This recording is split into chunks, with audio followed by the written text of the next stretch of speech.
দাঁড়িয়ে নামাজ পড়ছেন, হঠাৎ একজন এসে বললেন যে আপনি কোথায় নামাজ, কোন দিকে নামাজ পড়তেছেন?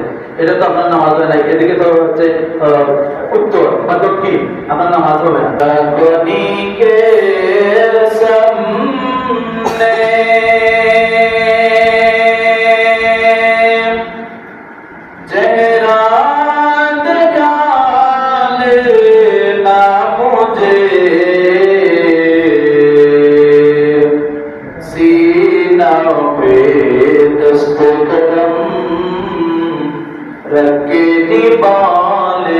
ना मुझे अल्लाहुम्मा सल्ले अला सय्यिदिना मौलाना मुहम्मद व अला आलि सय्यिदिना मौलाना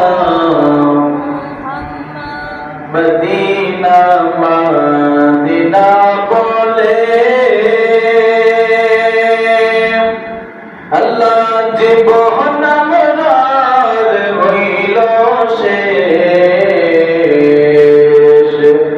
বারে বারে দেখাও মাওলা নূর নবীজির মায়ার দেশ আল্লাহুম্মা সাল্লি আলা সাইয়্যিদিনা মাওলানা মুহাম্মদ ওয়া আলা আলি সাইয়্যিদিনা। একটু লক্ষ্য করুন, নামাজের ভিতরে বাহিরে 13টি ফরজ। কয়টি ফরজ বলেন? ফরজ। এই ফরজগুলো যদি আপনি আদায় না করেন, এই ফরজগুলো যদি আপনার আদায় না হয়, তাহলে আপনার নামাজ হবে। ফরজগুলো যদি আপনি আদায় করতে পারেন, 13টি ফরজ পরিপূর্ণভাবে আদায় করতে পারেন, তাহলে আপনার নামাজ হয়ে যাবে।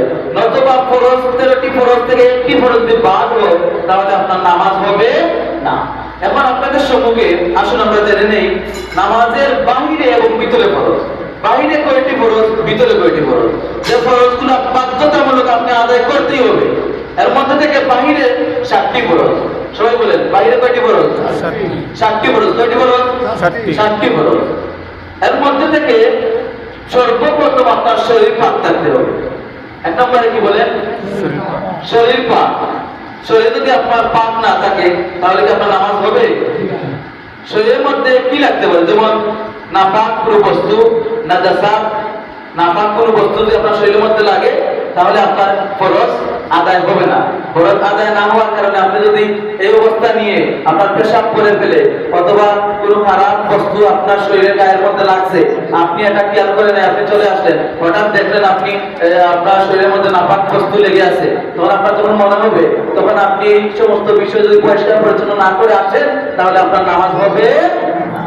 দেখেন, সর্বপ্রথম হচ্ছে নামাজের বাহিরের ফরজের মধ্যে থেকে সর্বপ্রথম যে ফরজটি হচ্ছে, এই ফরজটি হচ্ছে শরীর পাক। এই ফরজটি কি? শরীর পাক। ইনশাআল্লাহ আমরা যারা আসছি, আমাদের তো শরীর পাক আছে ইনশাআল্লাহ। এই আত্মবিশ্বাস সবার আছে? আছে। এরপরে হচ্ছে 2 নম্বরে হচ্ছে কাপড় পাক। 2 নম্বরে কি বলেন? কাপড় পাক। এখন বলবেন হুজুর, কাপড় পাক মানে যে নতুন কাপড় পরিধান করে আসতে হবে, তা কিন্তু নয়।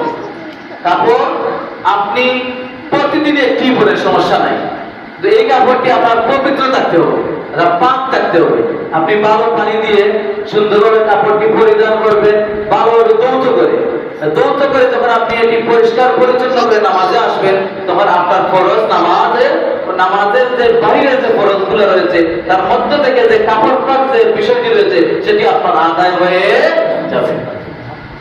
এখন দেখবেন আমাদের টুপি 6 মাসের মধ্যেই দেওয়া হয় না। এই টুপি নিয়ে আমরা নামাজে, হঠাৎ একদিন নামাজে আসবো, এটা টাম্বারে নিয়ে চলে আসে, তখন আপনার কি কাপড় পাক হইল? সুন্নতের খেলাফ হলো, কাপড় পাক আপনার হলো না। বিদায় আমার নামাজ কাছ থেকে বিরত রাখে না, কোথাও কাছ থেকে বিরত রাখে না। এই যে আমাদের সমস্যাগুলো হচ্ছে। আরেকটি বিষয় হচ্ছে নামাজের জায়গা পাক। এই যে আমাদের জায়গা, আমার ওই চাচা প্রতিদিন এসে জুমার আগে খুব চেষ্টা করে, গত জুমা আমাদের আমার চাচা অনেক চেষ্টা করে জায়গাটা পাক করার চেষ্টা করে।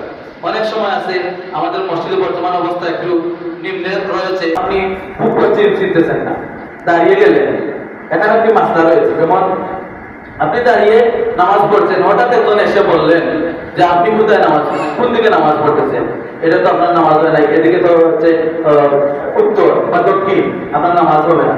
একজন পিছন থেকে আসলো, তখন আপনার কি বাদ যাচ্ছে? একটি ফরজ বাদ যাচ্ছে। কিবলামুখী হওয়াটা কি সাবল? ফরজ।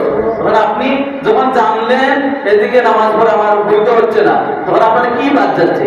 নামাজের বাহিরের যে ফরজ, একটা ফরজ বাদ হয়ে যাচ্ছে।